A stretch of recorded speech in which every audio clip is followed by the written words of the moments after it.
pour ce soir, donc, ben, c'est Jérémy Chatron qui va vous présenter la conférence.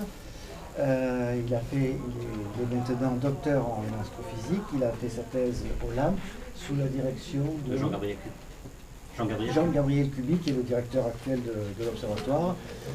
José Donas, qui est là, me l'a recommandé chaleureusement. Et voilà, donc il va vous présenter le travail qu'il a fait pour sa thèse, et qui est un travail plein d'avenir. Parce que, en fait, c'est une étude qui est exploitable, n'est-ce pas? Mais en même temps, qui est un modèle pour des études futures avec de nouveaux instruments. Et c'est le sujet de sa conférence. Et je laisse la parole maintenant pour parler de tout ça. Merci. Alors, je vais peut-être mettre le micro donc pour ceux qui sont au fond. Je pense que c'est Oui. on va fermer un certain nombre de lumières. Si d'abord vous êtes gêné, peut-être là-bas au fond, j'ai le Est-ce que ça marche bien au fond?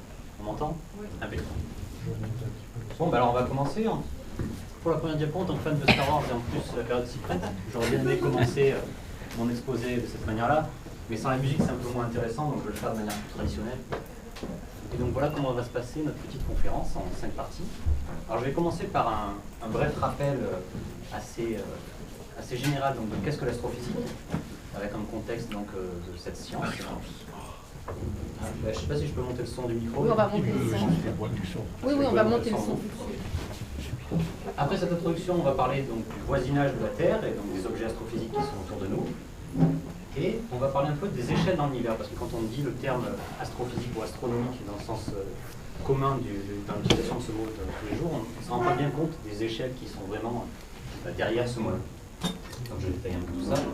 Et après, pour le contexte plus précisément de cette conférence, je parlerai donc de l'histoire de l'univers, et plus précisément d'une période, alors le mot peut faire peur, mais la réalisation, c'est juste une période précise de l'histoire de l'univers, durant laquelle s'est passé un phénomène physique, donc la réalisation, qui est intéressant et qui est important pour notre univers parce que c'est ce phénomène-là qui nous a permis d'être actuellement dans un univers qui est ionisé, où la lumière peut se propager, où on peut observer les objets.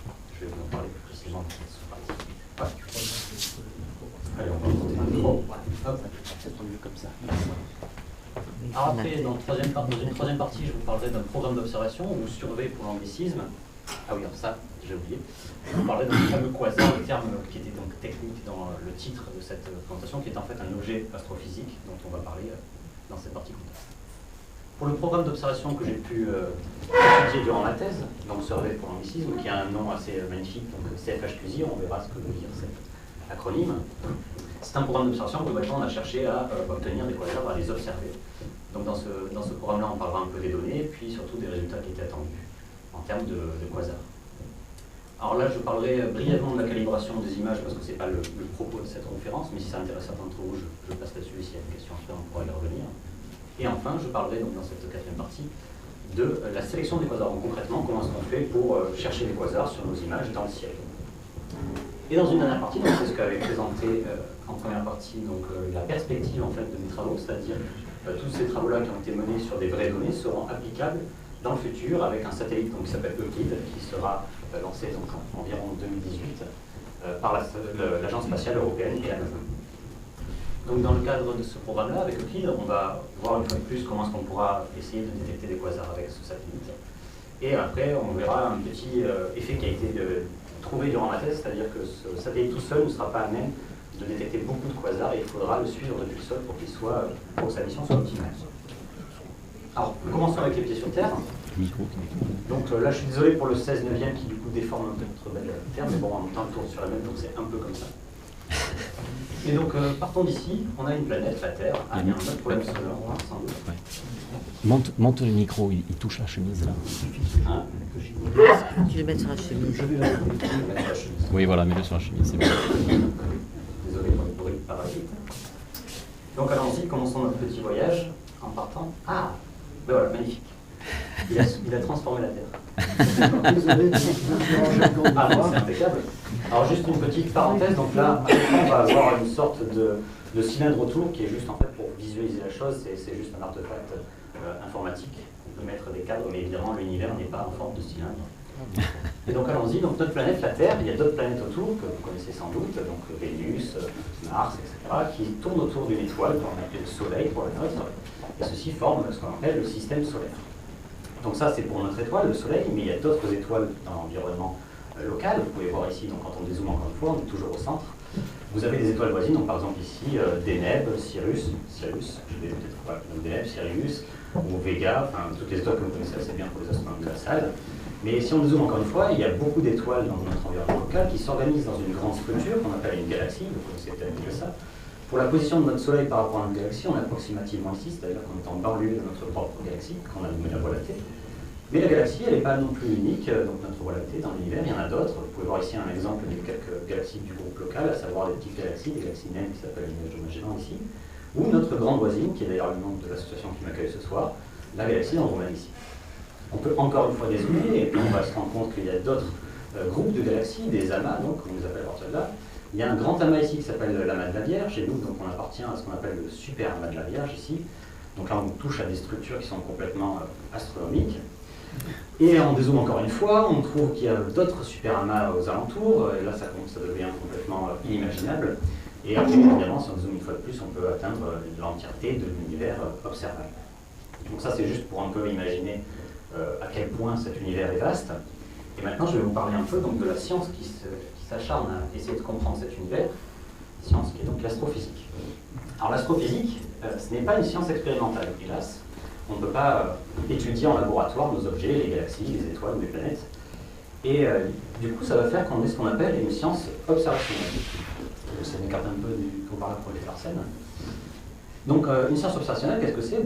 Forcément, les objets étant suffisamment loin, on ne va pas pouvoir les étudier sur place, et donc on va devoir les observer. Et donc, ça fait qu'on va être soumis au vecteur d'information qu'on utilise. Donc, en général, la lumière, donc des photons.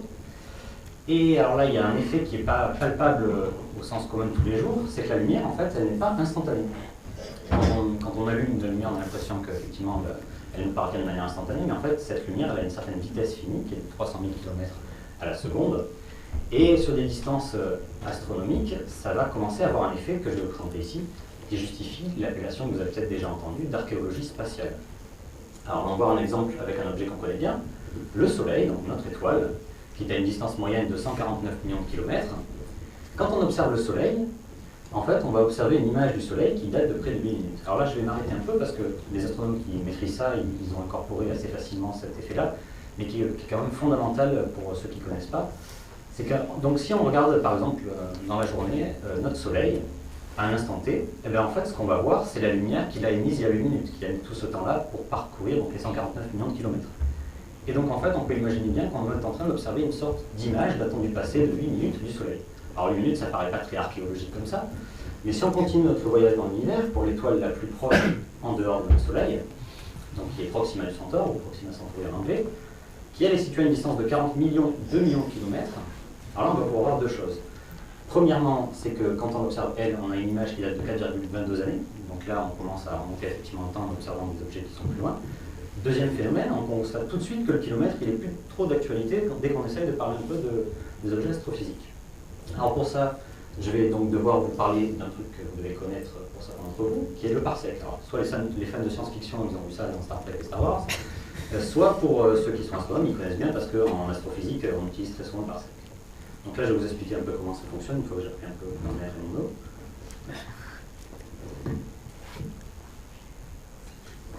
Alors, comment est-ce que le parsec a été défini? Si vous prenez la distance qu'on a vue tout à l'heure, à savoir la distance Terre-Soleil, donc de 150 millions de kilomètres, si on se met en un point de l'espace, c'est-à-dire concrètement vous êtes dans l'espace et vous essayez de reculer pour observer donc cette distance Terre-Soleil sous un certain angle, alors les angles on a l'habitude depuis le collège ou le lycée de les mesurer avec un rapporteur que je vous ai mis ici. Donc vous pouvez voir ici, je vous ai mis en rouge le tout petit angle, la plus petite sous-division pour ce rapporteur qui est de 1 degré, donc ça c'est une unité qu'on connaît bien, le degré. Mais on peut le sous-diviser un peu comme quand vous faites un litre, vous pouvez faire des millilitres aussi. Les sous-divisions du degré, on les a faites en minutes et en secondes d'arc. Pourquoi est-ce que je vous parle de la seconde d'arc? La seconde d'arc, donc c'est 1 degré, cette grandeur-là en rouge, divisé par 3600. Et si donc vous vous mettez en un point de l'espace suffisamment loin pour observer la Terre-Soleil, donc cette distance D là, sous un angle de 1 seconde d'arc, vous êtes alors situé à 1 parsec. Voilà comment est-ce qu'il a été défini. Alors là, comme ça, on ne s'imagine pas très bien quelle distance ça fait. Mais si on revient sur l'exemple de Proxima du Centaure, qui était situé, je vous le rappelle, à 40 millions, 2 millions de kilomètres, on voit qu'à ce moment-là, avec le parsec, elle est à un peu plus d'un parsec, 1,295 parsec. Donc là, on voit effectivement que le parsec, il est, lui, par contre, propice pour l'étude des échelles astrophysiques. Alors, on va continuer notre petit voyage. Donc, ces étoiles-là, elles s'organisent, on se souvient, en galaxies. Notre galaxie, on l'a nommée joliment la Voie lactée.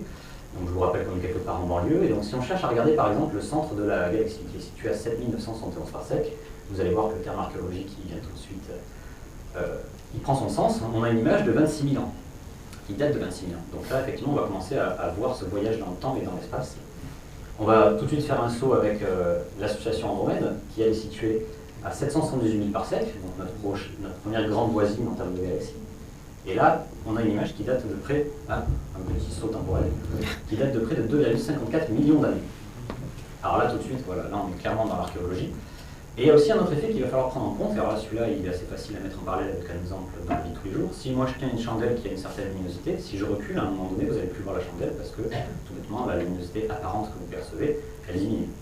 Donc là, au fur et à mesure qu'on essaie de s'éloigner des objets de plus en plus lointains pour remonter dans des périodes de plus en plus tôt de l'univers, il va falloir qu'on regarde des objets qui soient intrinsèquement de plus en plus lumineux, parce qu'on n'a pas des télescopes à l'heure actuelle qui ont une puissance infinie.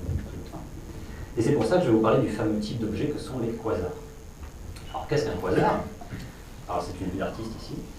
C'est ce que l'on appelle donc une galaxie très énergétique et qui a ce que l'on appelle en astrophysique un noyau actif, c'est-à-dire qu'en son cœur, il y a un trou noir qui, par accrétion de matière, c'est-à-dire en mangeant de la matière, va émettre des quantités colossales d'énergie, et ça en fait un des objets de l'univers le plus lumineux jamais connu.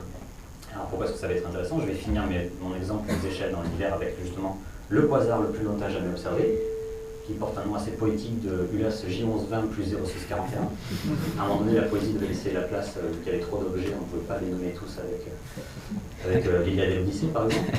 Donc du coup, celui-là, il est situé à une distance de 4 milliards de parsecs, ce qui fait que quand on observe ce quasar, on a une image qui date de près de 12,9 milliards d'années. Donc là, pour ceux qui ont une idée des âges de l'univers et tout, on est quasiment en fait au début de l'univers. C'est pour ça que vous avez vu l'univers primordial dans le titre de la conférence, parce que primordial, ça veut juste dire en fait que c'est l'univers très jeune. Voilà. Donc ce quasar-là, ça va être intéressant parce que donc là, vous voyez une sorte d'étape ultime là, dans la construction. Vous voyez qu'on est passé de 8 minutes à 13 milliards d'années. Et on comprend bien avec ça qu'on peut faire effectivement de l'archéologie en observant des objets situés à différentes distances. On observe finalement des univers plus ou moins âgés. On peut alors recomposer une sorte de frise chronologique. Je vous en présente ici un modèle assez simplifié. Là, il y a des termes qui vont vous parler certainement à beaucoup d'entre vous. Donc à gauche, ici, on a l'origine de l'univers, alias le Big Bang. Et à droite, les temps présents, où finalement, on se retourne et on essaie d'observer notre passé en regardant des objets de plus en plus lointains. Alors là, je vais faire un petit rappel des étapes, grosso modo, de ce qui s'est passé pour éclaircir un peu, puis ça pourrait générer des questions parmi d'autres. Alors après le Big Bang, l'univers était composé principalement d'hydrogène, mais cet univers était tellement dense et chaud. Alors oui, petit rappel pour les gens, et pas forcément un rappel pour d'autres, le bleu c'est une couleur chaude en fait, et le rouge c'est une couleur froide. Donc quand vous ouvrez en fait les robinets, vous vous trompez. Il faut inverser les couleurs, parce que quand vous allumez par exemple votre briquet, le bas de la flamme qui est plus chaud que le haut, il est bleu, et le haut qui est plus froid, il est rouge. Donc ça c'est un petit contre-réflexe à avoir, mais en astrophysique ça va être important. Donc je le disais, au début l'univers était très dense, donc très chaud, et cet hydrogène-là, qui était donc la composante principale de l'univers, était tellement chaud qu'il était ce qu'on appelle, c'est là que le terme technique qui arrive, il était ionisé, c'est-à-dire tout bêtement, comment ça marche un atome, il y a un noyau, un proton, et un électron qui tourne autour, sauf que là c'était tellement chaud que l'électron il était en dehors donc, du noyau, il était hors des niveaux électroniques, donc c'est-à-dire qu'en fait c'était un état de la matière ionisée. Et donc cet univers par expansion il va commencer à se refroidir, parce que tout bêtement il grandit, grossit, et à un certain point, vous pouvez le voir ici, on va avoir donc l'univers qui va être tellement froid que ces fameux électrons qui étaient ionisés vont pouvoir se recombiner, là c'est un autre terme technique, c'est-à-dire finalement revenir sur leur proton et donner de la matière neutre en fait. Donc à ce moment-là, les âges sombres, c'était une période de l'univers où l'hydrogène était neutre dans tout l'univers et il n'y avait rien qui se passait parce qu'à l'heure actuelle, enfin, quand on est ici, il n'y a pas encore d'objets lumineux dans l'univers. À un certain moment donné, il va y avoir, donc, dans les régions les plus denses de l'univers, où il y avait plus d'hydrogène neutre qu'ailleurs, par gravitation, vu que ce sont des régions plus denses, elles vont attirer encore de la matière, etc. Et vous imaginez bien que là, donc, ça va commencer à comprimer ce petit nuage, et ça va allumer les premiers objets qui émettent de la lumière, donc les premières étoiles et les premières galaxies. Alors là, il va s'en passer, donc c'est là la fameuse période de la réalisation, donc je vais ralentir un peu ici parce que c'est important pour la suite de l'exposé. Donc ces objets-là, ces premiers objets lumineux de l'univers, ils vont émettre de la lumière, forcément. Et cette lumière-là, par son énergie, elle va pouvoir donc rayoniser, c'est-à-dire qu'elle va rencontrer le reste de l'univers qui est neutre encore autour de ces objets-là. Et donc, par absorption d'énergie, c'est-à-dire que cette lumière-là, elle va se heurter à cet univers neutre, et elle va le rayoniser, un peu comme on l'a vu tout à l'heure, si bien que progressivement, en fait, vous allez voir dans la suite, l'univers va passer de cet état qui était complètement neutre à un univers qui est aujourd'hui transparent. Parce que, comme je l'ai mentionné tout à l'heure brièvement, quand l'hydrogène est dans son état qui est ionisé, il va laisser passer la lumière, puisqu'il n'y a plus d'électrons pour absorber les photons qui arrivent de la lumière.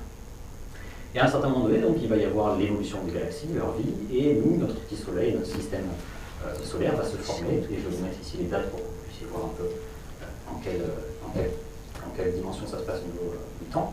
Donc on a pour la fin de la recombinaison, donc quand l'univers devient neutre, 380 millions après le Big Bang. Près de 400 millions d'années après le Big Bang, c'est toujours par rapport au Big Bang, on a les premières structures lumineuses qui se forment. Cette période-là de réionisation va s'arrêter à approximativement 1 milliard d'années après le Big Bang. Notre petit système solaire, lui, va se former aux alentours de 9 milliards d'années. Et suivant les paramètres cosmologiques, on peut déterminer que l'âge total de l'univers actuellement est de près de 13,7 milliards d'années. Donc si on se souvient tout à l'heure du quasar le plus lointain jamais observé, là, le ULAS J0641, lui, donc, qui était âgé de 13 milliards d'années, on comprend bien qu'il était en fait très très proche du début de l'univers. Donc la période de réalisation qu'on verra par la suite, elle est donc ici, je la refais ici. Alors tout ce que vous pouvez voir là, c'est pour ça qu'il y a un petit œil, c'est un petit clin d'œil, mais c'est un univers qui est observable. Par définition, je parle de lumière, donc je parle d'observation. Mais vous avez peut-être déjà vu ce type de schéma là, que j'ai envie de mettre parce que c'est un truc qu'on voit assez souvent dans les médias classiques. Alors là, c'est ce qu'on appelle la composition de l'univers, c'est en général le titre qui me donne, mais donc qu'est-ce qu'il y a derrière ça? Parce que là, je vous parlais de tout cet univers observable, et là, c'est la composition en énergie, il faudrait rajouter de l'univers. C'est-à-dire que si on prend la totalité de l'énergie de l'univers, on explique qu'est-ce qu'il y a derrière ces énergies-là. Et vous allez voir qu'en fait, tout ce que vous connaissez sur Terre, à savoir l'hydrogène, l'hélium, le fer, le carbone, enfin la totalité du tableau de Mendeleïev, finalement tout ce qui représente aussi les planètes, les étoiles et les galaxies, ben, tout ça, ça ne correspond ici qu'au 4,9%. Donc là, tout de suite, on relativise un peu les choses, le schéma que je vous ai montré tout à l'heure, toute la prise cosmologique, ben, tout ça, tout ce qui est observable, par définition, ce n'est que les 5% de l'univers en termes d'énergie. Alors là, tout de suite, il y a deux questions qui viennent en tête. Bon, d'accord, mais c'est quoi le reste? Et comment est-ce qu'on a su qu'il y avait autre chose, puisqu'on ne peut pas l'observer? Alors je vais pouvoir répondre à la deuxième question, par contre à la première, si vous y arrivez, c'est vous qui avez le prix Nobel. Donc pour la deuxième question, comment on a su qu'il y avait autre chose? Je vais commencer par celle qui est en gris ici, qui s'appelle la matière noire. Alors là, les deux termes, sans doute, ils vous parlent, matière noire et énergie noire, ça fait souvent parler dans les médias. Comment est-ce qu'on a su qu'il y avait de la matière noire? Alors on peut, quand on regarde une galaxie, on peut tout bêtement regarder les étoiles qui la composent, en déduire leur masse par rapport à la luminosité, et se dire, bon ok, donc cette galaxie que j'observe, elle est censée avoir cette masse-là, donc elle doit tourner à cette vitesse. Très bien. Ça donne cette courbe-là en pointillé, sauf qu'après, quand on observe ce coup-ci la vitesse de rotation directement, on observe la courbe ici en trait noir. Il y a donc une différence ici de vitesse, qui est donc due à une certaine masse, qui a donc son effet gravitationnel, puisqu'elle tourne plus vite que ce qu'on avait prévu, sauf qu'on n'a pas réussi à observer cette masse. Donc on l'a appelée tout bêtement matière, parce qu'elle a un effet gravitationnel, et noir, parce qu'on ne la voit pas. Voilà. Jusque-là, vous en savez autant que moi. Après, pour savoir ce qu'il y a derrière cette matière noire, il y a des théories. Alors, vous avez sans doute entendu parler des neutrinos massifs, des bosons de Higgs, d'autres types de particules qui pourraient se cacher ici derrière ce terme matière noire. Mais encore une fois, si vous avez une réponse, ben, à ce moment-là, c'est le prix Nobel. L'autre partie, la grosse partie ici, les 70% qui restent d'énergie noire, alors là, ça va être encore plus difficile de répondre à la première partie de la question, à savoir qu'est-ce que c'est l'énergie noire. Par contre, je peux vous expliquer comment est-ce qu'on a su qu'il y avait cette énergie noire. Alors c'est en 1929 que Edwin Hubble découvre que les galaxies s'écartent de nous, donc les galaxies s'écartent les unes des autres. Et mieux que ça, en 1998, Perlmutter, Schmidt et Ries, qui auront d'ailleurs le prix Nobel pour ça, ils découvrent que non seulement les galaxies s'écartent les unes des autres, mais en plus de manière accélérée. C'est-à-dire que l'expansion de l'univers est accélérée. Au plus on regarde une galaxie qui est loin de nous, au plus elle nous fuit rapidement. Alors là, par contre, pour dire ce qui est responsable de ça, il y a énormément de théories. Alors là, je ne suis absolument pas spécialiste de ça, mais par exemple, la pression négative du vide, un truc extrêmement complexe. Et si vous avez des idées, encore une fois, soumettez-les à la science, ça peut faire avancer les choses. Mais alors, ce qui est connu, par contre, c'est l'effet, donc je disais, à savoir l'expansion de l'univers, c'est-à-dire les galaxies qui s'écartent de nous, et ça va avoir un effet extrêmement important sur nos observations, que je vais vous présenter ici avec une petite analogie de la vie de tous les jours. Quand on est sur Terre et qu'on essaie, par exemple, de traverser une route, et qu'on entend une voiture arriver, le son qu'émet cette voiture est dans les longueurs d'onde courtes, c'est un son qu'on entend aigu, mais une fois que la voiture nous dépasse, et s'écartent de nous, donc nous fuient, les longueurs d'onde vont passer progressivement dans les grandes longueurs d'onde, à savoir un son qu'on entend grave. Alors cet effet-là, qui s'appelle l'effet Doppler, est assez connu du point de vue acoustique, mais il va avoir son homologue donc sur nos observations, cette fois-ci de la lumière, et non pas du son. Je vais vous montrer ça. Donc là, on est sur notre petite voie lactée, donc toujours en milieu, et on va essayer de regarder les galaxies qui sont autour de nous. Et vu que ces galaxies, par extension de l'univers, vont nous fuir, leur émission de lumière va passer vers les grandes longueurs d'onde, donc vers le rouge. Alors là, certains d'entre vous connaissez déjà cette petite astuce, donc c'est le redshift, donc décalage vers le rouge, décalage spectral. Alors petite bulle précision pour les puristes dans la salle, je sais qu'il y en a. Quand on a fait l'exemple tout à l'heure de Doppler, c'est la voiture qui se déplaçait, donc c'était un mouvement propre de la voiture. Et ici, par contre, c'est pas vraiment pareil, les galaxies, elles ne se déplacent pas de manière individuelle. Je vais expliquer un peu avec une analogie. À savoir que si vous essayez de faire cuire un pain au raisin sec, par exemple, vous mettez vos raisins secs dans la pâte, et vous mettez votre pâte dans le four, la pâte va gonfler, et les raisins secs vont s'écarter les uns des autres, pourtant, ils ne sont pas en train de bouger de manière propre. C'est un peu avec cette métaphore-là qu'on peut comprendre ça, c'est-à-dire que les galaxies, elles sont dans l'univers est en train de faire une expansion, et elles s'écartent de nous, mais pourtant, ce n'est pas un mouvement qui est individuel. Voilà, c'est juste pour comprendre un peu la chose. Alors, quand je parle à chaque fois de lumière, qu'est-ce qui se cache derrière? Parce que, évidemment, on est humain, donc on a tendance à centrer le truc sur notre œil, c'est-à-dire que nous, on a tendance à se dire que la lumière, voilà, c'est l'ensemble de cette portion-là du spectre lumineux, c'est-à-dire les couleurs que l'on peut voir avec notre œil. Mais en fait, la lumière, c'est un tout, en fait, là, que vous pouvez voir. Alors, je suis désolé pour les petites vibrations, mais c'est l'atmosphère. Donc du coup, il y a des domaines spectraux, donc rayons gamma, rayons X, rayons UV, que vous connaissez ensemble tous, les infrarouges, les microns, les ondes radioactives, tout ça, ça compose la lumière. Ça va être important pour la suite parce que au final, quand je parlais de lumière, il n'y a que ça qui se cache derrière. C'est juste un ensemble de longueurs d'onde. Je vais boire un coup pour fluidifier aussi mon discours. Alors là, le petit point technique qui risque de faire peur à des gens, c'est la mécanique quantique. Ça fait peur. Même à moi.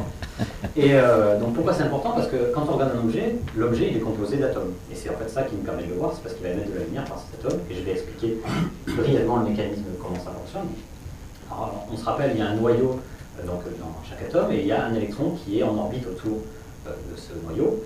Et cet électron va pouvoir chuter ou au contraire monter s'il absorbe de la lumière. Et il va émettre donc différentes lumières, c'est-à-dire différents photons, qui auront différentes énergies, c'est-à-dire en fait différentes longueurs d'onde, différentes couleurs si vous voulez, dépendant des niveaux électroniques qu'on va considérer. Donc là, les couleurs évidemment sont juste pour expliquer, mais ça se passe réellement comme ça, c'est-à-dire que l'électron, suivant son niveau d'énergie, il va pouvoir émettre une lumière d'une couleur différente. Pourquoi est-ce que je parle de ça?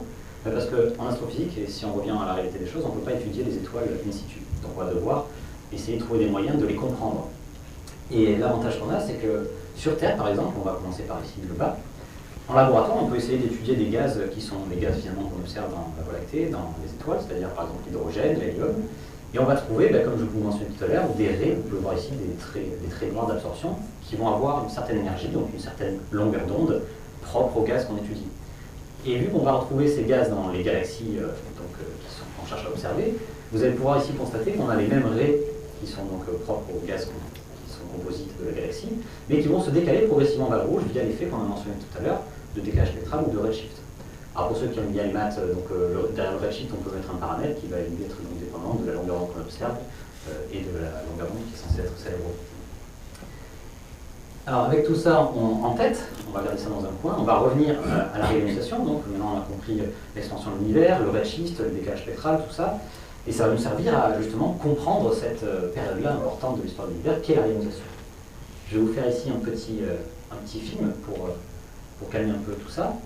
Alors qu'est-ce que ça va être? Vous allez voir ici un cube d'univers. Alors évidemment, encore une fois, c'est une simulation numérique. L'univers est en forme de cube, mais là on a fait une sorte de portion dans l'univers. Et tous les points lumineux que vous voyez ici, on se situe juste au début, c'est-à-dire quand je disais tout à l'heure que l'univers crée ses premiers objets lumineux, on est juste à cet instant-là. Et vous voyez donc chaque point lumineux qui est un des premiers objets lumineux de l'univers, et vous allez voir ce qui se passe par la suite. Donc tout l'univers qui est en noir là est totalement neutre, et va donc absorber la lumière qui est émise par ces objets.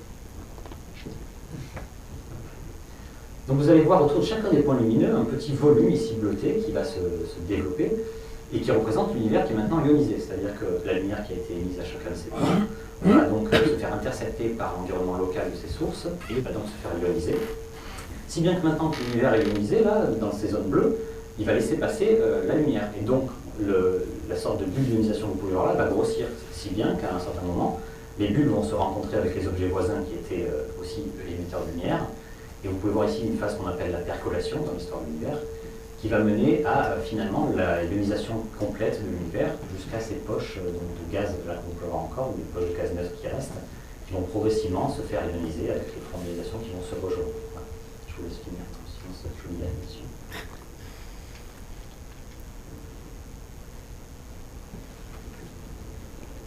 Voilà, donc ça c'est l'état actuel de l'univers. Après, les objets évidemment évoluent, mais au niveau de l'ionisation, on a un objet comme ça qui est complètement transparent et où on peut du coup voir la lumière que nous proposent par exemple des objets extragalactiques qui peuvent parvenir jusqu'à nous parce que justement l'univers est ionisé et laisse passer cette lumière. Alors là, ça va être un peu moins poétique, mais c'est la même chose d'un point de vue schématique. Donc là, on a le code couleur qui représente le niveau d'ionisation, c'est-à-dire qu'en jaune, on a un univers qui est complètement ionisé et en gris, un univers complètement neutre. C'est un axe ici temporel, donc vous avez les années en haut et justement le redshift en bas, donc le décalage spectral, qui est donc relié évidemment à la distance et au temps. Et vous avez donc à un certain moment donné, après la recombinaison, vous avez la période ici des âges noirs, là, des âges sombres, et vous avez la première étoile, les premiers objets lumineux qui sont créés. Vous voyez autour des zones, comme on disait tout à l'heure, les bulles d'ionisation qui vont s'étendre, rejoindre les objets proches et à la fin donc mener à un univers qui est donc totalement ionisé. C'était juste pour fixer un peu les effets temporels. Et donc cette période, la réalisation génère beaucoup de questions scientifiques et beaucoup de recherches. Et je vais vous présenter ici une des principales questions, qui est donc quelles sont les sources possibles de la réalisation, quels sont les objets, donc on disait les premiers objets lumineux de l'univers, mais qu'est-ce qui se cache derrière ça? Donc il y a plusieurs sous-questions là-dessus, donc leur type, leur nombre, et pendant combien de temps elles participent au phénomène de la réalisation. Donc je vais vous présenter les trois clients principaux pour ça. Donc d'abord les étoiles de population 3. Alors quand on dit ça, bon, ça apparaît un peu... 3 justement de dire étoiles de population 3, mais c'est un type d'étoiles hypothétiques, c'est-à-dire que c'est théorique, ça n'a rien à voir avec les étoiles actuelles, c'était les toutes premières étoiles de l'univers, donc des étoiles qui sont complètement extrêmement massives, lumineuses, enfin des étoiles qui sont vraiment complètement non comparables avec des étoiles actuelles. Un deuxième type d'objet, ce serait les premières galaxies, donc qui sont formées aussi du même coup parce qu'elles composées d'étoiles, donc des galaxies naines. Et le troisième type, que vous connaissez maintenant, ce sont les quasars, donc les galaxies extrêmement énergétiques, qui donc génèrent des quantités colossales d'énergie qui vont donc participer aussi effectivement au phénomène de réalisation. D'un point de vue scientifique, il y a plusieurs théories qui ont tantôt pensé, donc en l'an 2000 par exemple, il y avait plutôt des théories qui pensaient que ce qui était plutôt responsable de la réalisation, c'était d'abord les étoiles de population 3 et les quasars, parce que ce sont les objets les plus énergétiques. Mais maintenant, il y aurait plutôt d'autres théories qui pencheraient sur le fait que, en fait, en fonction de leur nombre, elles sont extrêmement nombreuses, ce serait plutôt les galaxies naines qui soient majoritairement responsables. Mais c'est juste pour vous montrer que c'est une branche de la recherche qui est active et qui cherche à apporter des réponses à ce genre de questions. Alors donc nous, on va s'intéresser ici dans cette conférence aux quasars, à ces objets-là que j'ai recherchés durant le programme d'observation. Et comment est-ce que ça va être utilisé un quasar? Comment est-ce que ça peut être utile d'abord en tant que sonde? Pourquoi est-ce qu'on peut étudier donc la réalisation avec ça? Alors là, je vous montre, alors ça c'est pour ceux qui ont l'habitude de voir des spectres, c'est assez classique, mais je vais vous expliquer un peu ce qu'on voit ici. C'est jamais rien d'autre que ce qu'on a vu tout à l'heure, c'est-à-dire le spectre lumineux ici, donc finalement la longueur d'onde, la couleur, et sur l'axe ici des ordonnées, le niveau de lumière, en fait, finalement l'intensité de la lumière. Donc ce spectre-là, il est assez caractéristique en fonction de l'objet qu'on regarde. Ici, un quasar, donc il y a un pic et une alpha, enfin c'est propre à la physique même, donc du nombre d'étoiles, etc., de ce qui se passe dans une galaxie. Mais ce qui va être important pour vous, c'est que ça, c'est ce qu'émet l'objet que l'on regarde, et vous allez voir qu'avant de pouvoir l'observer, il va parcourir tout un univers. Donc cette émission de lumière-là, vous pouvez voir en haut ici le trajet qu'elle va faire dans l'univers jusqu'à nous, elle va pouvoir rencontrer des petits nuages de gaz neutre ici, qui eux vont donc dans leur référentiel absorber toujours à la même longueur d'onde, et sauf que vous avez l'ensemble du spectre qui se décale via l'effet qu'on a mentionné tout à l'heure, du décalage rouge, le redshift. Si bien que nous, à la fin, quand on observe ce genre d'objet, on va avoir au final ce genre de truc, à savoir le spectre initial, mais complètement modifié par des absorptions de tout ce qui s'est passé sur le chemin de la lumière. Alors on pourrait dire que c'est assez problématique, mais en fait, ça peut être aussi une forme d'information, parce qu'on peut savoir ce que la lumière a traversé durant toute cette période. Et cet exemple-là que vous voyez ici, de petite animation, c'est sur un quasar qui est assez proche, mais vous allez voir ce qui se passe quand on vous présente le spectre du fameux ULAS, qui est donc, je vous rappelle, situé donc à 12,9 milliards d'années, donc à un redshift de 7 d'ailleurs, on peut faire maintenant des parallèles avec le redshift. Donc on a ici le même genre de spectre, à savoir, vous voyez ici en rouge, le spectre qui a dû être émis par le quasar, donc là-bas, sur place, in situ, et en noir, le flux que l'on reçoit depuis la Terre. Donc ici c'est 0, donc vous voyez bien que ça a complètement éteint la totalité du flux avant le pic final. Pourquoi? Parce que si on se souvient, on est en train d'imaginer un univers qui est très jeune, qui n'est pas encore réunisé, et qui donc, ce quasar-là, il baigne dans un univers qui est complètement neutre, comme on l'expliquait tout à l'heure, et donc la lumière, comme on l'a vu dans la petite cinématique, il y avait des nuages assez faibles, mais là, c'est pas un nuage faible, c'est carrément un univers complètement neutre qui est autour de ce quasar. Ben, cet univers neutre, il va complètement éteindre la partie énergétique du spectre. Et donc ça va être utilisé en tant que sonde, justement. Alors pourquoi est-ce qu'il y avait, si vous avez lu le petit descriptif, pourquoi est-ce que c'est utilisé en tant que sonde? Parce qu'au final, nous, ça, c'est une source d'information. On peut savoir, du coup, la profondeur de... Enfin, on peut se réimaginer la bulle qui est en train de grandir. Je vais vous montrer ça avec un petit schéma qui a l'air difficile à comprendre, mais en fait, qui est assez simple. Donc ici, sur l'axe des abscisses, c'est un axe donc, de distance, réellement. C'est comme si, moi, là, ben voilà, je vais le faire, hop. Donc ici, là, en 0, il y a les quasars qui sont mis. Donc c'est vraiment une dimension physique. D'ailleurs, vous connaissez maintenant le parsec, ça c'est en mégaparsec. Donc on a mis tous nos quasars ici en 0. Et sur l'axe des ordonnées ici, c'est la transmission de lumière, c'est-à-dire à quel point la lumière, elle passe. Donc si on s'écarte, là, si moi je m'écarte du quasar, vous voyez qu'ici, avec le trait en noir, on tombe très vite à 0. C'est-à-dire que la lumière ne passe pas très très vite. C'est-à-dire qu'on imagine une bulle qui est toute petite, parce qu'autour, il y a très vite l'environnement.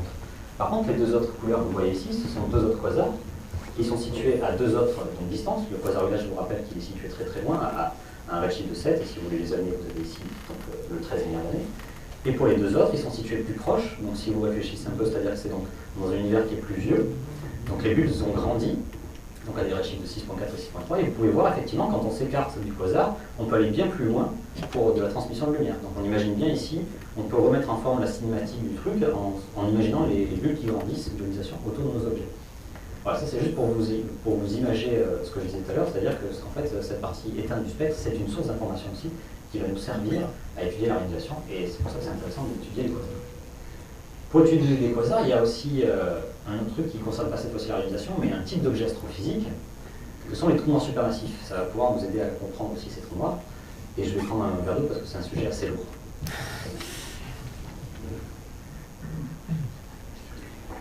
Alors qu'est-ce qu'un trou noir supermassif? Voilà, c'est à peu près marqué dans le titre. C'est un trou noir qui est extrêmement lourd. Alors, extrêmement lourd, ça veut dire quoi? Ça pèse près d'1 milliard de fois notre Soleil. Donc, c'est vraiment très, très, très lourd. Et alors, à l'heure actuelle, cet objet-là, on sait qu'il existe parce qu'on peut calculer les masses de ce genre d'objet. Par contre, on ne sait pas comment ils se sont formés. Et c'est pour ça aussi que l'étude des quasars va pouvoir nous apporter des réponses. Parce que donc, il y a deux théories qui mèneraient à l'apparition de ce genre d'objet. Premièrement, une origine stellaire. Donc là, certains d'entre vous connaissent. Il peut arriver qu'une étoile, si elle est très, très lourde, durant son cycle de vie et de mort, il va pouvoir exploser et devenir un trou noir classique. Et ce trou noir classique va pouvoir, par accrétion de matière, c'est-à-dire en mangeant de la matière, évoluer et devenir un trou noir supermassif. Ça paraît assez cohérent, c'est une des premières hypothèses. La deuxième hypothèse, elle n'implique pas une étape d'étoile, une étape stellaire. Ça serait directement donc un nuage de gaz, un très gros nuage de gaz, qui s'effondre directement d'un trou noir supermassif. Donc là, pour le côté scientifique, si vous voulez le nom de papier, il y a différents modèles qui expliquent les différents scénarios ici, avec succès, qui ont été appliqués justement sur des panels plus ou moins gros de quasars. Donc c'est encore une fois, c'est juste pour montrer qu'à l'heure actuelle, au niveau scientifique, ces deux théories sont en train d'être à l'étude, et que l'étude des quasars peut mener à ce genre de réponse sur ce type d'objet qu'est le trou noir supermassif. Alors ce qu'il faut comprendre en astrophysique, et hélas sans doute dans tous les domaines scientifiques, c'est qu'on a un temps d'observation limité, une puissance limitée, enfin en tout cas on n'a pas hélas des moyens illimités, et donc on va devoir, pour nous en astrophysique observationnelle, on va devoir dépenser notre temps d'observation avec une certaine stratégie. Et voici les grandes lignes de cette stratégie. Soit on décide d'observer en profondeur, c'est-à-dire concrètement quand on regarde le ciel avec un télescope, on va rester longtemps sur une certaine région du ciel pour laisser le temps à la lumière, aux photons, d'arriver dans le télescope.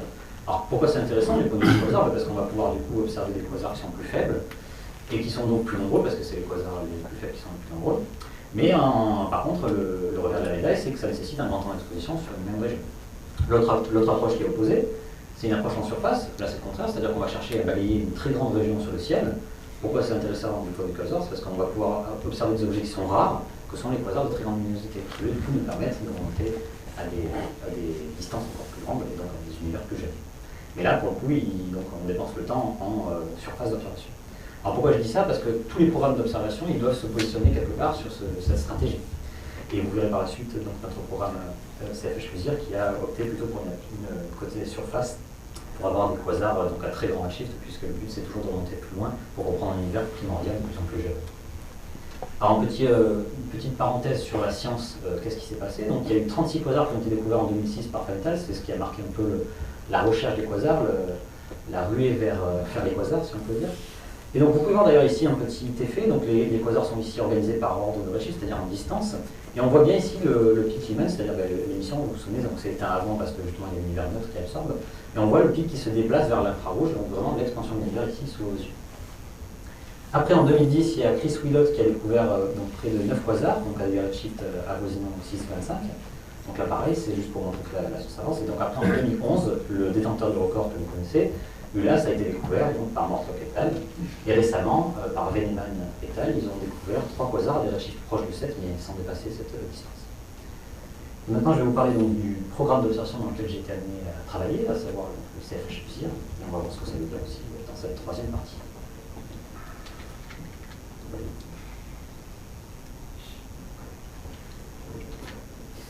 Alors, donc, le CFH+IR, pour la partie CFH, ça vient du Canada-France-Hawaï Télescope, donc le T qui est là aussi, qui est situé au sommet du mont Mauna Kea à 4205 mètres, sur la plus grande île des archipels d'Hawaï, ici présente sur la petite carte Google. Donc, comment est-ce que ça fonctionne, les télescopes? Ben, ça fonctionne comme vos appareils numériques, donc, par exemple votre téléphone, à savoir avant d'avoir l'image que vous avez ici en couleur. En réalité, l'appareil photo ou le télescope va prendre différentes photos, différents clichés à travers ce qu'on appelle des filtres photométriques, c'est un terme technique mais qui désigne jamais rien d'autre que ça, c'est-à-dire différentes longueurs d'onde, différentes gammes de longueurs d'onde, différentes bandes, pour après, évidemment, si on veut, recomposer donc, des images en couleur. Vous verrez que donc, quand je vous montrerai des bandes photométriques, en fait, il n'y a rien d'autre que cette idée-là derrière ça. Alors revenons à notre petit exemple donc, du spectre du quasar qu'on commence maintenant à bien connaître. Si je vous mets par-dessus les domaines de longueur d'onde, on a ici dans la partie qui est nulle, à savoir le flux qui est nul, le domaine visible, et le domaine infrarouge qui s'étend après, là où au contraire l'objet il a un certain flux, c'est-à-dire qu'on le voit. Ce petit effet-là, il est extrêmement important parce qu'il va générer pour nous toute notre mécanique et toute notre approche de la recherche de quasars. À savoir que notre objet, alors ce quasar-là, il va être visible sur des images, vraiment des images que l'on prendrait sur le ciel en infrarouge, mais pourtant il sera absent des mêmes images des mêmes régions dans un domaine visible. Et vous allez voir que c'est cette mécanique-là qu'on va appliquer pour chercher nos quasars. Alors où est-ce qu'on a cherché les quasars? On les a cherchés sur le ciel, avec quoi? Avec des outils que vous pouvez voir ici. Donc comme je le disais, il y a l'approche des deux côtés, c'est-à-dire qu'il faut avoir un outil d'observation dans le visible et un outil d'observation dans l'infrarouge, donc mégacam pour le visible et webcam pour l'infrarouge. Voici ici 2 images réelles prises par cet instrument. Et donc à la suite de ces instruments, on a des programmes, c'est-à-dire tout simplement les données qui sortent, on les met dans un dossier qui s'appelle le programme. Et voilà, c'est là qu'on retrouve le nom CFH+IR. Alors qu'est-ce qu'il veut dire? C'est pour Canada-France. Le H c'est pour AIZ, c'est-à-dire grand décalage spectral, des quasars très loin en fait. Le Q c'est pour quasar, le S c'est pour survey, c'est-à-dire que c'est un programme d'observation. Et pour le IR c'est parce que c'est en infrarouge qu'on va les chercher, parce qu'évidemment ils ne sont pas là dans le visible. En revanche, les objets qu'on va chercher dans l'infrarouge, on va chercher à ce qu'ils soient absents des bandes visibles, comme je vous l'ai montré tout à l'heure sur le spectre. Et pour ça, ça tombe bien parce que Megacam il a observé les mêmes régions du ciel dans un programme qui s'appelle le CFHTLS, parce que c'est un programme d'héritage d'ailleurs. Si certains d'entre vous, astronomes, utilisent ces images-là, elles sont libres, tout comme le seront bientôt les images du CFH+IR, donc vous devez connaître ces images-là. Où est-ce que ça a été observé tout ça? Ça a été observé sur le ciel, évidemment. Donc vous pouvez voir ici les 4 régions qui ont été observées, W1, W2, W3, W4. W c'est pour wide, ce sont des champs larges. Et vous allez voir ici quelques caractéristiques de ces champs, si ça vous intéresse. Donc il y a eu près de 140 heures de temps d'exposition, c'est-à-dire 140 heures où notre télescope a accueilli de la lumière, ce qui a généré près d'1 térabyte de données dans le pur. Et ça a couvert près de 150 degrés carrés. Pour les astronomes dans la salle, donc le champ W1 il est dans la constellation de la Baleine, le champ W2 il est dans la constellation de l'Île, W3 il est proche de la Grande Ourse, et W4 lui il est dans la constellation du Verseau. Et pour les non-astronomes, qui ça ne parle pas 150 degrés carrés, quand on parle de degrés carrés, la Lune, par exemple, sur le ciel, elle couvre une surface de 0,2 degrés carrés. Donc on avait beau voir sur la totalité du ciel que ça n'avait pas l'air grand, c'est quand même une assez grande surface en fait. Donc ces images-là, alors là c'est un tout petit point technique mais qui peut être intéressant aussi, ces images-là, on ne les prend pas en une seule pause, on va les prendre en 4 pauses individuelles. Sauf que les 4 pauses, donc c'est 4 fois on ouvre le télescope pendant 75 secondes pour accueillir la lumière, et on le répartit sur 2 périodes de l'année séparées d'au moins un jour. Pourquoi est-ce qu'on fait ça? C'est pour pouvoir s'affranchir, in fine, des objets temporaires, par exemple des astéroïdes ou même un avion, enfin vous imaginez des UFO par exemple, pourquoi pas, des phénomènes qui ne soient pas là 20 jours après, et qu'on va pouvoir du coup éliminer une fois qu'on recompose une image. Donc ça a été fait sur l'ensemble de nos champs, mais sauf qu'il y a eu un petit problème à un moment donné. Il y a le dôme qui a été gelé pendant un hiver, ce qui a fait qu'on n'a pas pu observer une partie de W3, c'est la réalité de la science. mais je ne vous le cache pas, donc du coup voici l'état final de nos observations, donc il y a 243 degrés effectifs sur les 150. Donc avec ça, on va se servir, comment est-ce qu'on les observe? Ben là c'est ce que je vous ai présenté tout à l'heure avec le petit exemple de l'appareil photo. On a différentes bandes, donc différentes couleurs, qui sont réparties sur les deux instruments, à savoir dans le domaine visible, donc des bandes qui couvrent du bleu jusqu'au rouge, et dans le domaine infrarouge, donc l'infrarouge avec la bande Y, ici, J, vous avez les bandes H et K. Alors, comme on l'a vu tout à l'heure, et d'ailleurs je crois que j'ai mis une petite surimpression, il me semble. Ouais, donc c'est ça. Donc la bande Y ici, c'est celle-là qu'on a considérée, parce que si vous vous souvenez du spectre, que je vais faire ici apparaître, du spectre du glace, c'est ici qu'on commence à avoir de l'émission de lumière. Vous vous souvenez, c'est en noir celui qu'on reçoit. Donc on va chercher des objets dans cette bande-là. Comment ça se passe concrètement? Ben, on va regarder une image dans cette bande Y, vous allez la voir ici à droite, et on va chercher des objets, donc des points lumineux, tout bêtement, qui soient présents ici dans notre bande Y, c'est-à-dire dans l'infrarouge, et on va chercher sur les mêmes coordonnées spatiales, vous pouvez voir ici que c'est la même région de l'espace, on va chercher à ce que cet objet ici soit absent. Donc là on colle avec notre petit exposé que j'ai fait tout à l'heure, à savoir un objet qui est détecté en infrarouge mais qui est absent de domaine visible. Alors cette mécanique-là, elle a l'air assez simple, et effectivement c'est celle-là qu'on va appliquer, mais on va hélas recueillir d'autres types d'objets que le quasar en faisant cette méthode-là, et je vous en parlerai après dans la partie sélection. Alors, tout ça, on s'était posé ces questions-là avant de commencer le programme, évidemment, parce qu'on ne va pas se lancer dans une entreprise si on ne sait pas si ça va marcher. Et vu que c'est un exposé scientifique, il fallait une équation, donc j'en ai mis une. Alors, on ne va pas s'attarder dessus, mais elle s'appuie sur plusieurs paramètres. Mais pourquoi est-ce qu'elle est intéressante? Parce que si on l'intègre, ce qu'on a dû faire, on est capable de déterminer combien est-ce qu'on va avoir de quasars sur notre totalité d'observation. Et on atterrit à un nombre de 3 à 4. Donc là, ça peut paraître bien, effectivement, 3 quasars, c'est bien pour faire une étude. Sauf que vous allez voir dans toute la suite, gardez ça en tête, parce que moi, durant ma thèse, j'ai dû le garder en tête. Tout ce que j'ai fait, il fallait se dire que dans tous les objets qu'on avait dans les mains, il n'y en avait que 3 à 4 dans le tas qui étaient potentiellement des quasars en statistique. Alors on va maintenant passer donc, à proprement parler à ce qui s'est passé. Donc la calibration, comme je l'ai dit tout à l'heure, je vais brièvement passer dessus, mais comment est-ce que ça se passe? Nos images, on les calibre, comme ça, vous les astronomes, vous calibrez vos images, on s'est basé sur les étoiles. C'est assez bien connu, c'est-à-dire que les étoiles qui sont bien connues, qu'on appelle des étoiles standards, on connaît leur spectre, c'est-à-dire leur émission sur l'ensemble des longueurs d'onde. Nous, on a une certaine bande photométrique à calibrer, et du coup, on peut calibrer en fait, le flux des étoiles qu'on a sur notre image en fonction de ce modèle standard. Alors concrètement, ça se passe un peu plus compliqué parce qu'il y a plusieurs types d'étoiles, c'est-à-dire qu'il y a des étoiles très chaudes, il y a des étoiles très froides. C'est pas très grave parce qu'il y a des bibliothèques bien connues qui ont donc différents types d'étoiles, des étoiles chaudes, des étoiles froides. Et du coup, en trouvant les étoiles chaudes et froides sur nos images, on est quand même capable de calibrer ici la longueur d'onde qu'on veut. Bref, je passe, c'est pas le cœur du propos. Mais une fois qu'on a calibré nos 1445 images, qui sont extrêmement grosses, ça pèse 4 giga chacune, on a pu commencer notre recherche de quasars.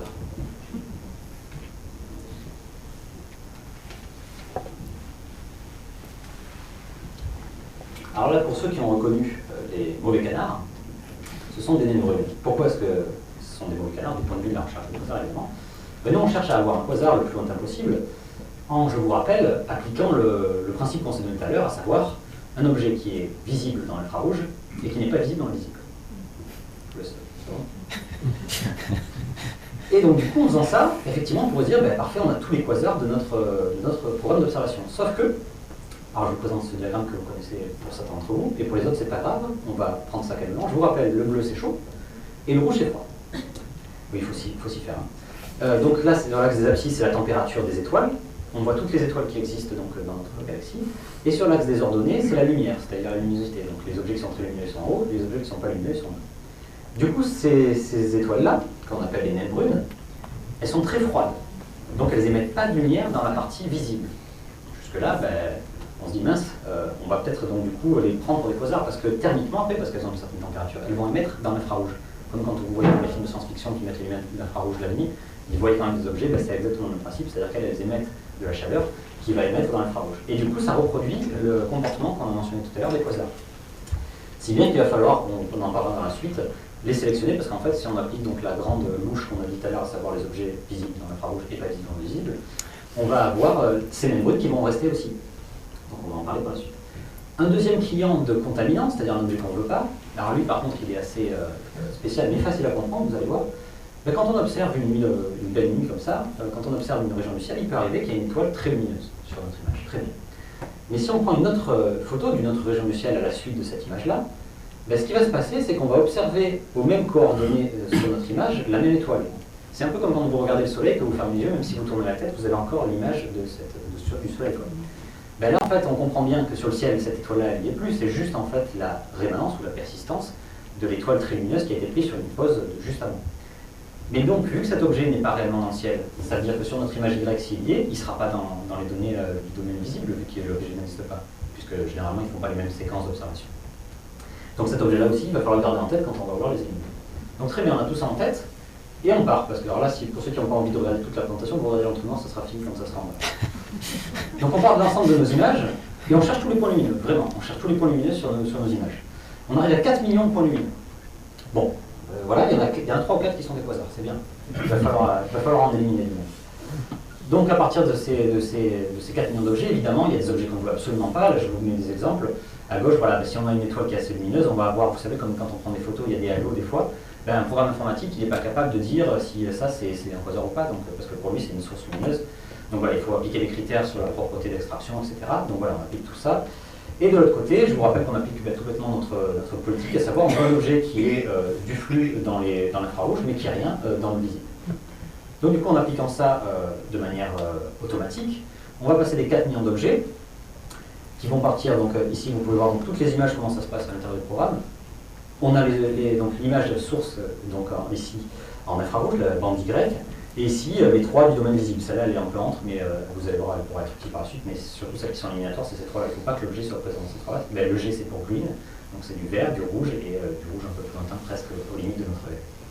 Donc du coup voilà, on a vraiment un objet ici qu'on va garder parce qu'il est là en infrarouge et il n'est pas là dans le domaine visible. Donc on applique tout ça de manière automatique. Et à partir des 4 millions d'objets, on va avoir 22 000 objets qui sont relevés. Bon, là déjà, on a éliminé du monde.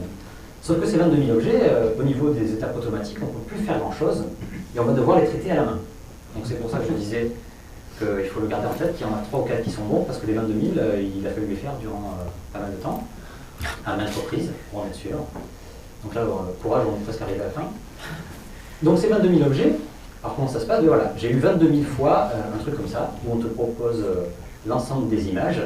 Et alors il ne faut pas passer trop vite parce que sinon on rate un tiers des quasars en éliminant celui qu'il ne faut pas. Donc du coup il faut que l'objet soit à peu près propre et tout, et c'est là qu'on voit des aberrations, etc., des trucs que le programme informatique ne peut pas arriver à déterminer. Et on va aussi se souvenir qu'il fallait éliminer les rémanences, mais alors pour ça c'est assez facile. On se souvient qu'il y a 4 poses individuelles, il suffit d'ouvrir un sous-dossier où il y avait toutes les images qui étaient composites. Et du coup, la rémanence, parce qu'ils ne sont pas bêtes, les gens qui ont fait ce programme d'observation, la deuxième période d'observation, 20 jours après, ils ne refont pas exactement le même ordre sur le ciel pour pas que les grosses étoiles se retrouvent au même endroit. Donc du coup, on se retrouve avec ici ce objet qui va se faire éliminer parce qu'il n'a pas été observé dans la deuxième époque, donc c'est pas réellement quasar, parce qu'un quasar ça ne disparaît pas en 20 jours.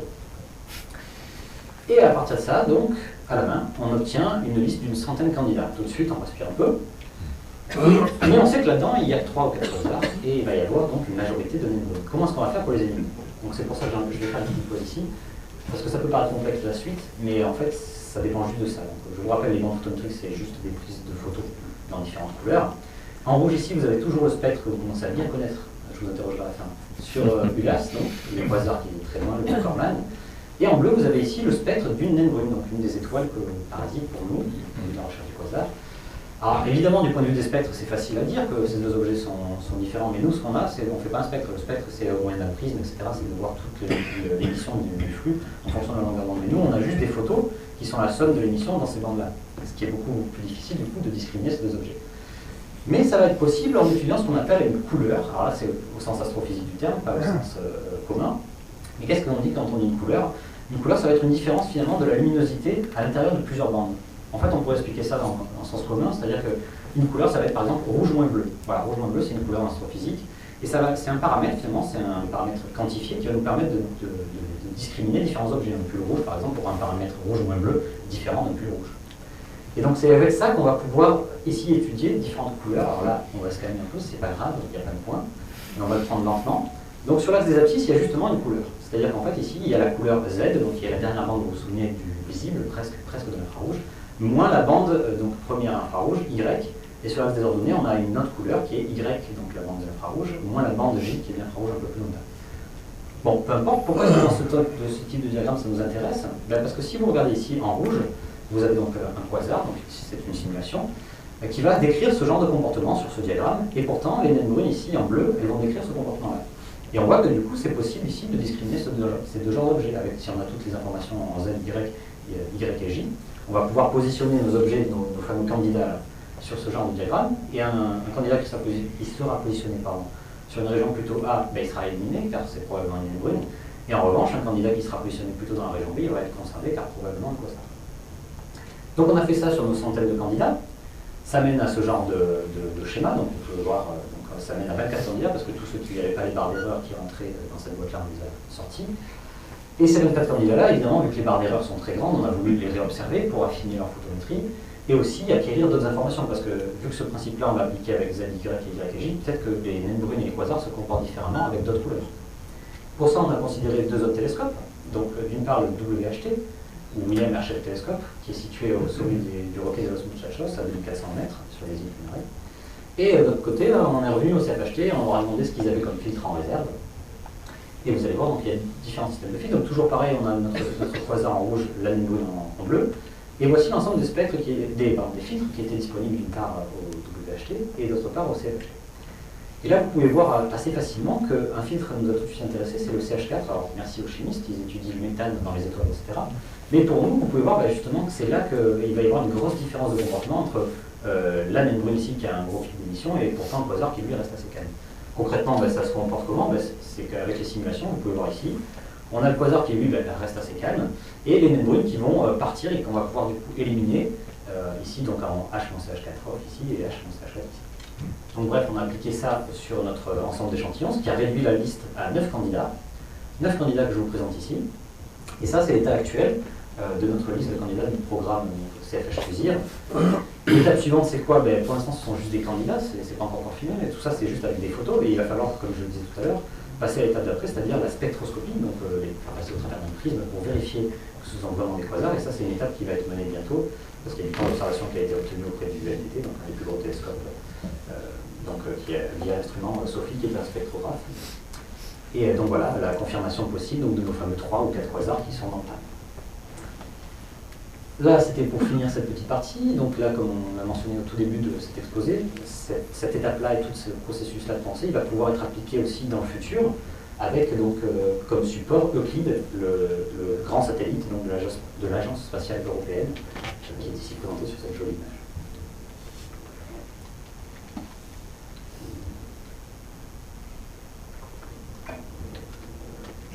Alors Euclide, on ne va pas parler du scientifique, mais du télescope. Donc c'est une mission de classe moyenne donc de l'ESA, comme je l'ai dit, qui va être lancée donc, par un lanceur Soyuz en 2020, et qui aura à son bord deux instruments, un dans le visible et un dans l'infrarouge. On retrouve encore une fois cette approche-là, c'est pour ça qu'il va être intéressant du point de vue du quasar.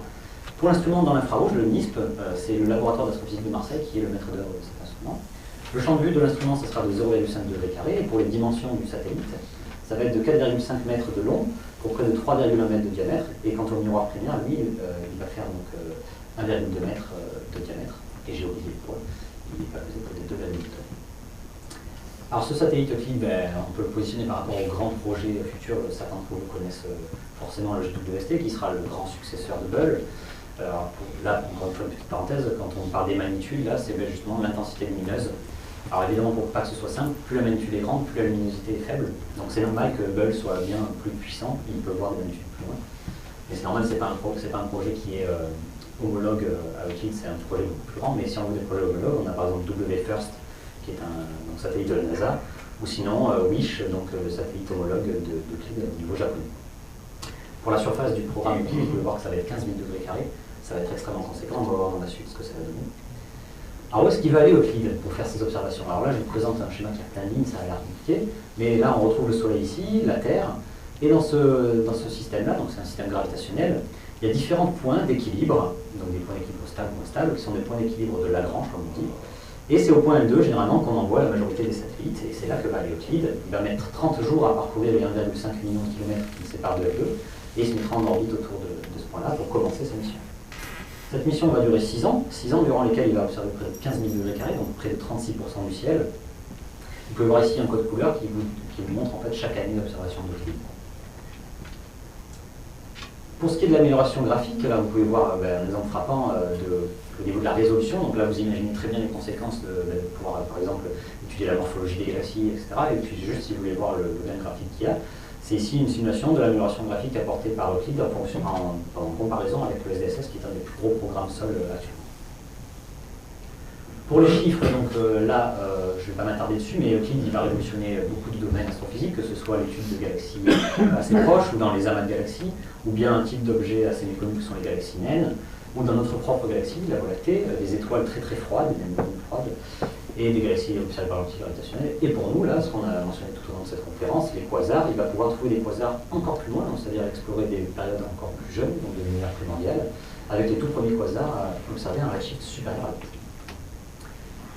Alors voici l'étape actuelle, parce qu'évidemment, durant ma thèse, j'ai été amené à travailler sur ces filtres, justement pour les optimiser, etc. Donc ça, c'était, vous voyez qu'ils sont un peu rudimentaires, c'est parce que c'était l'étape actuelle donc des filtres Euclid.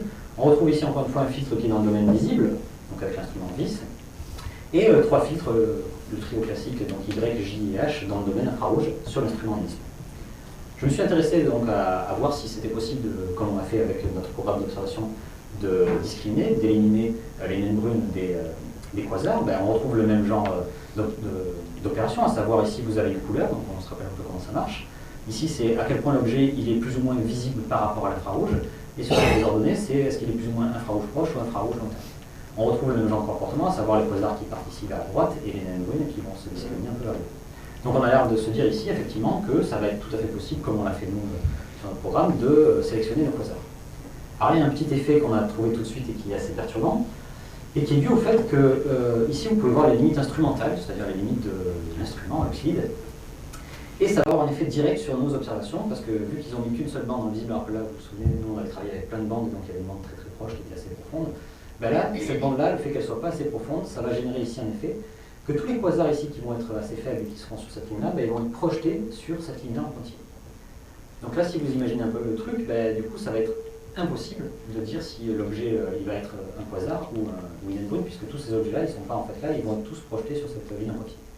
Et ça tout de suite, ça nous a mis la puce à l'oreille, et on s'est dit qu'il fallait trouver d'autres moyens, soit de sélectionner, donc pas faire de la couleur-couleur, alerter aussi Euclid que ça n'allait pas être possible de trouver des quasars s'ils gardaient les mêmes spécifications, et aussi, c'est ce que je disais tout à l'heure, c'est-à-dire de suivre depuis le sol, de suivre avec des télescopes au sol, Euclid et cette mission pour pouvoir combler ce manque-là de profondeur avec la bande visible. On a essayé tout d'abord de se dire, bon ben tant pis on ne peut pas récupérer avec VIS.Y, on va essayer une autre couleur, c'est les seules choses qui sont disponibles à bord d'Euclid, donc Y-J et J-H. Ben là c'est un peu le même principe, c'est-à-dire que tous les points qui sont au-delà de cette bande-là, et de cette ligne-là en entier, ils vont être compactés ici, donc ça va être très difficile de les discriminer de nos naines.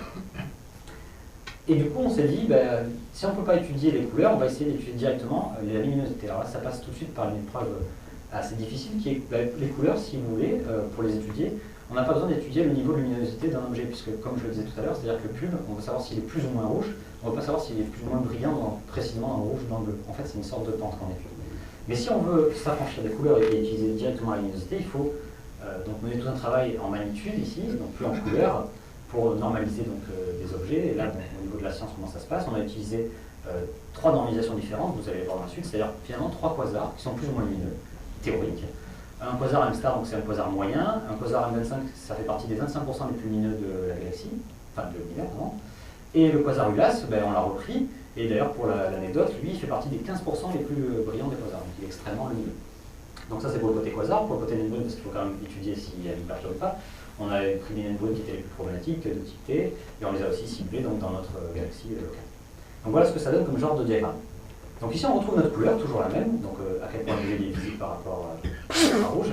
Et cette fois-ci, sur l'axe des ordonnées, on a bel et bien une magnitude et non plus une couleur. Alors là, je vais m'arrêter 2 secondes parce qu'il y a effectivement une mécanique inverse, c'est-à-dire que plus un objet il a une haute magnitude, plus l'objet il est faible. Donc c'est pour ça qu'on retrouve le quasar moyen ici en rouge, un objet qui est un peu plus lumineux dans les 25% ici en bleu, et le ULAS qui est très lumineux qui est en bas. Et du coup, on va pouvoir voir ici que, bon, tout ça évidemment c'est pollué par les naines brunes. On a ici une petite fenêtre qui s'ouvre. Alors la zone ici hachurée, c'est les limites instrumentales que l'on retrouve. On a une petite zone hachurée donc ici qui s'arrête là et qui va nous permettre ici d'avoir une petite lucarne où on va pouvoir retrouver, évidemment toujours plus facile de retrouver les quasars les plus lumineux, on va pouvoir retrouver certains des quasars les plus lumineux. Donc ça a été bien. On a mené aussi ça comme travail sur les couleurs au-delà, donc c'est-à-dire en Y-J cette fois-ci. Et là on va pouvoir récupérer, donc si vous voulez voir, ce qui est assez logique si on s'arrête un peu là et qu'on reprend notre exemple de l'expansion de l'univers, On a ici des redshifts si on observe dans le visible moins Y, des redshifts beaucoup moins grands que si on observe évidemment dans l'infrarouge encore plus lointain, puisque c'est normal, ils ont été décalés bien plus loin. Et donc ici, on a une fenêtre aussi où on peut récupérer des quasars à redshift bien plus grand.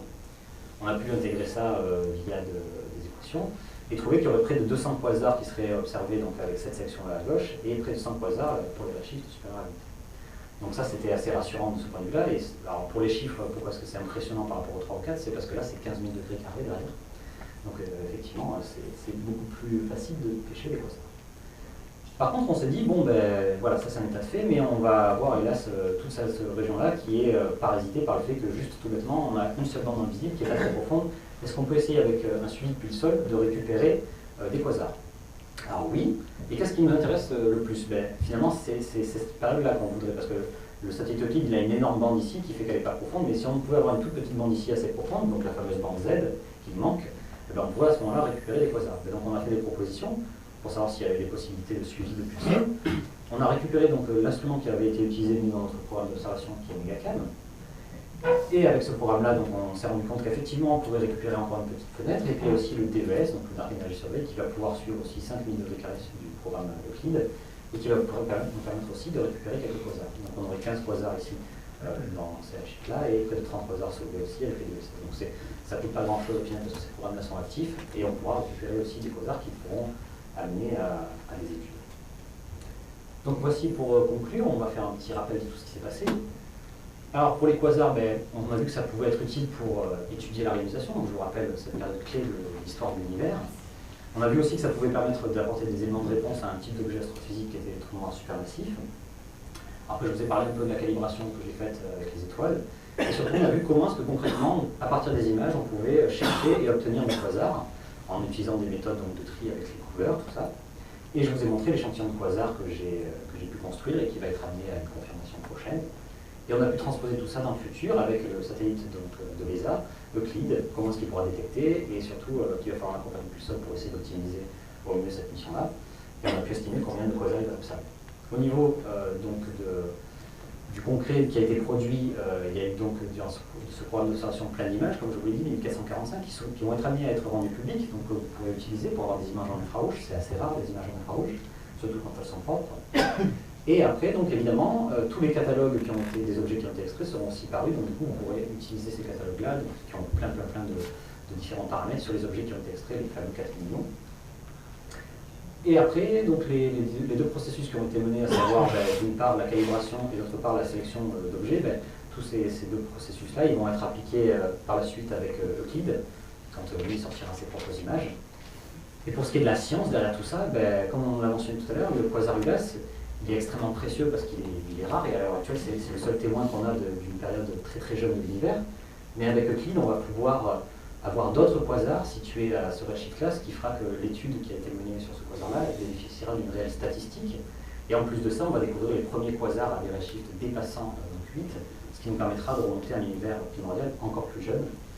Et donc, si on termine ici sur la petite image donc, des bulles d'ionisation, en fait, on se rend bien compte qu'effectivement, on va pouvoir remonter de plus en plus loin en observant des quasars de plus en plus lointains, ce qui nous permettra de comprendre un univers primordial de plus en plus jeune. Merci pour votre attention.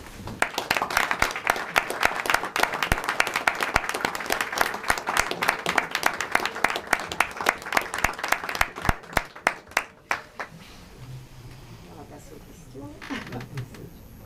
Un petit exposé. Très complet, très détaillé.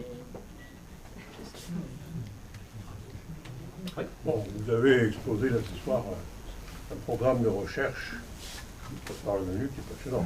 Moi, le travail du chercheur, c'est plutôt chouette. Moi, j'ai une petite question à vous poser à propos de ce que vous venez nous montrer sur la colonne de gauche. Oui. D'origine. Sur les conclusions? Oui. Là? À propos de la réionisation, vous avez parlé tout à l'heure d'étoiles de population 3, qui sont des étoiles de l'époque qui étaient énormes. Est-ce que c'est ce qu'on appelle ce que ça a donné les hypernovas, et peut-être même les sursauts gamma? qui seraient les phénomènes les plus anciens, les plus lointains, peut-être au début, voire même avant la réionisation, je ne sais pas, dans une frange extrêmement lointaine.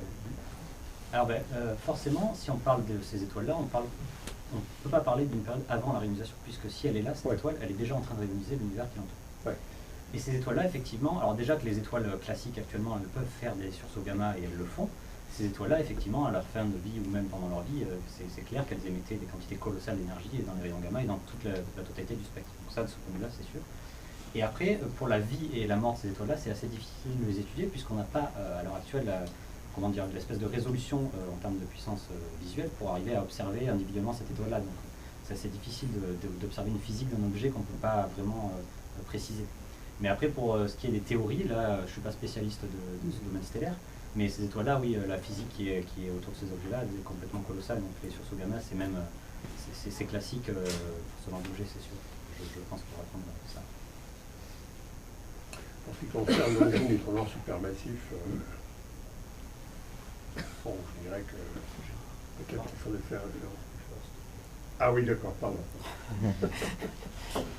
À propos de l'origine des trous noirs supermassifs, peut-être qu'il faudrait faire référence, bon, mais ça n'est pas exactement cadré dans le contenu de votre exposé actuel, hein, avec l'importance de la matière noire qui s'est découplée avant l'électromagnétisme, etc.